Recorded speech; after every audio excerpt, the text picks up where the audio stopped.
Hey, what is going on, everybody? Boilon here, back for another video on Marvel Mystic Mayhem. And in today's video, we have had a pretty interesting reveal about next week's content update 1.1, which is going to be around Asgard. So we have a new character reveal, and that is going to be a Loki.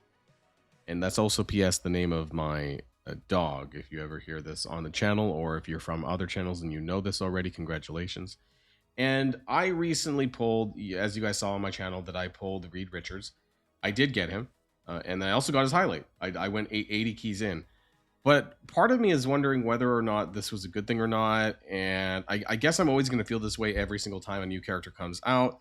But with the lack of keys, which I do want to talk about in this video as well, it makes me wonder what the path forward is for NetEase and what chances free-to-play players have on this game. Now, I know what people are going to be saying is that this is a gacha game and is catered to spenders. Yes, I understand this, but going about 2.5 months without a guarantee of a character is a lot when they're chucking out a new character basically every single week, or it seems that way anyways. But we'll talk about that and more. But before we get started with today's video, I do want to give a special shout out to the sponsor of today's video.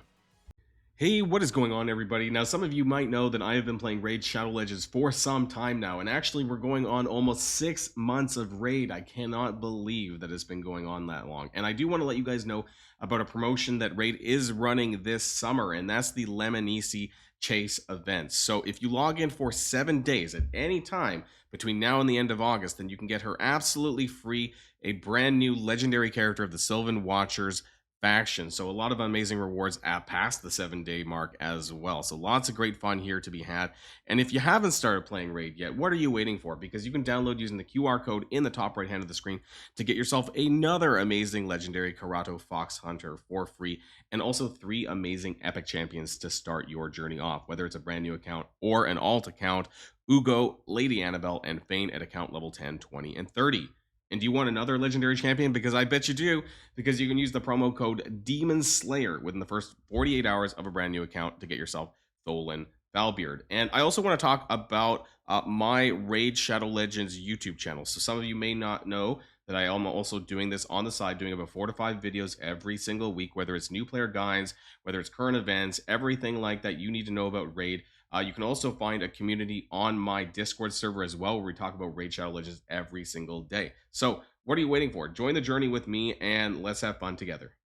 Okay, so let's just start off with what happened yesterday. Now, I would have got this out a little bit earlier, this video, but I was really annoyed and frustrated with the nerf to Dream Queen. I understand what some people said in the comments, that it was not supposed to be this way to begin with, but the character's been out for over a month, and I think this still sets a bad precedence when NetEase alters a character over a month later. So who's to say that they won't do this with any of the existing characters or future characters?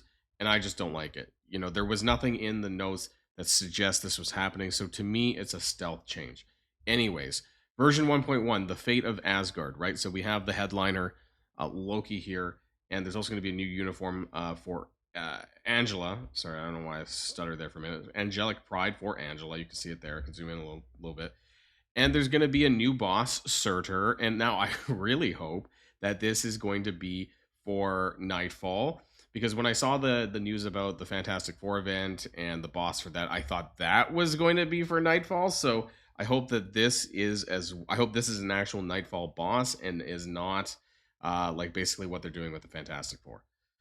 Because I don't want this to rotate back to dragon armor. I would like something new. There's, I don't know, a new Sanctum appearance, whatever this means. And then behind my head, of course, there is a new storyline. If you see, there's new storyline. So I assume this is going to be an actual chapter in the game. So we'll have to wait until we see about that. Now I want to jump back here, talk about this, right? So new story is where I would expect it to go here. Now I have no problems with the Fantastic Four event, because this is going to be running. Interestingly, so I guess the Asgard thing is going to be a brand new, like a separate update, right? Because this is still remaining for 13 more days, which means it's going to be running concurrently to the Asgard update. So that's not something I have a problem with. Also, my Herbie's log is just about done in a couple of days. So this was a fairly free-to-play friendly. This was a free-to-play friendly event. that you could do, you know, wasn't that challenging overall. The circuit challenge I found was kind of fun. So I guess I'm wondering what's the expectations like on a monthly rotation basis? Are we doing something new every single week? Is there going to be some dry gaps in between? Also, time reversal is going to be ending. I just want to kind of let people know, for people who started on day one, there's literally 1 day left, but there you go.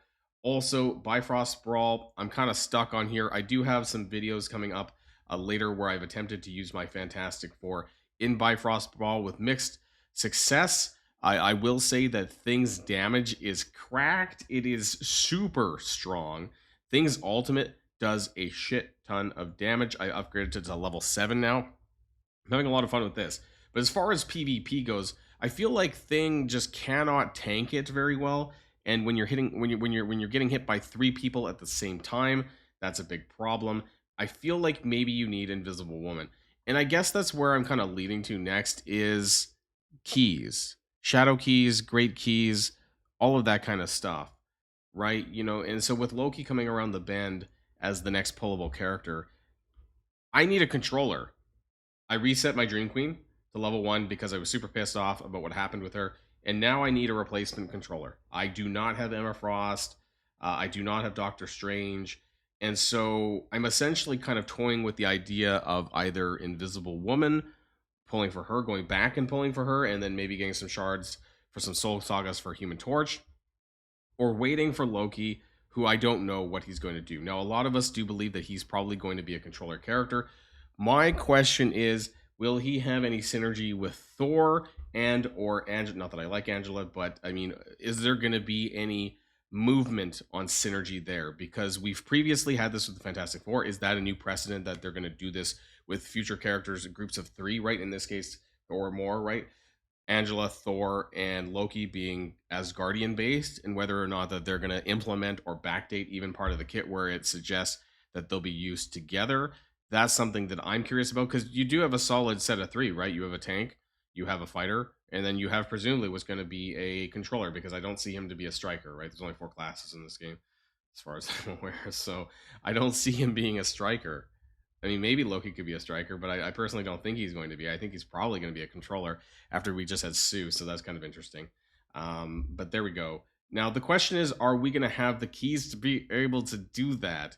And one of the things that I was thinking about, honestly, after doing all of those polls for Reed, I was thinking of just liquidating all of my Dream Sand all of my Dream Sand to Great Keys. Because I have Ancient Frontier, I have Blessing of Vishanti, and I don't really care too much about these other 2 because I do have the Scarlet Witch Striker highlight, which is pretty powerful as well. So I was literally thinking of just liquidating this all into Great Keys to be able to get more pulls. But the thing is that there's just not a lot of free-to-play available Shadow Keys or Great Keys. Frankly, both the keys need a bump, because there's just the expectation. I haven't even hit my second 80. You know, there you get like a pity from the Shadow Key, or you get to get a random, choose a character, or get a highlight, which I'm probably going to choose a character next. I've done the first one, but then it like seriously dried up, and I have not hit that second one yet. And it just makes me wonder where the direction is going in terms of availability with this. Normally in the game's first month, there is a lot of generosity when it comes to summons, when it comes to pulls, things like this, and I haven't really seen that in Marvel Mystic Mayhem, and that's a little bit disappointing. The Dream Dust, I got so much of this. The monthly limit, at least this is going to reset when the Asgard update drops, so I can buy 5 more Great Keys and 5 more Shadow Keys, so I'll be sitting around waiting for that. But aside from that, I don't feel that the income for this is very good. And so I'm curious what you guys think. You know, do you feel the game is in a good spot when it comes to the in-game economy, when it comes to gems or keys, right? I do have 4,700 gems still that I've been sitting on because of basically all of my free-to-play resources. Do you think that that's a stupid question if I ask. You know, yes, obviously I think it could be a bit better, both on the gem front and the key front, and I hope they take some serious look at this. Now, before we finish the video off, I do want to go back to the dev update from July the 7th, which was the Journey Ahead blog post, because there was a few things in here that's going to tell us a little bit more about things that are coming around the bend, even post, next week. So specifically, they talked about July 31st, how we'll enter the next themed version. So I guess that means that the Asgard patch update is going to be the next themed version. And they also talk about the update cadence for this as well. Each themed version will typically... Now, was the Fantastic Four a themed version? I don't think so, because it literally just came out like 2 weeks ago.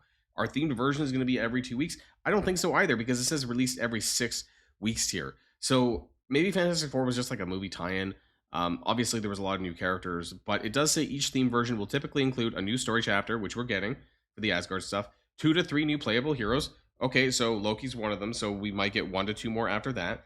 A new challenge stage. This was not mentioned in the picture. A new Nightfall boss. So I hope that is confirmed to be Surtur, and that we are going to have a new Nightfall boss to do. They also talk about character releases again here. So 2 to 3 with a mix of 2 and 3 star characters. We don't really know a whole lot more beyond just Loki. And then it says they may adjust the rhythm of the releases, story progression, things like that. The new arc called Crown of Nightmares. I don't think this has happened yet either. So maybe this is going to be the new story that's going to be coming out as Crown Loki, right? I believe like it's probably going to be something like this.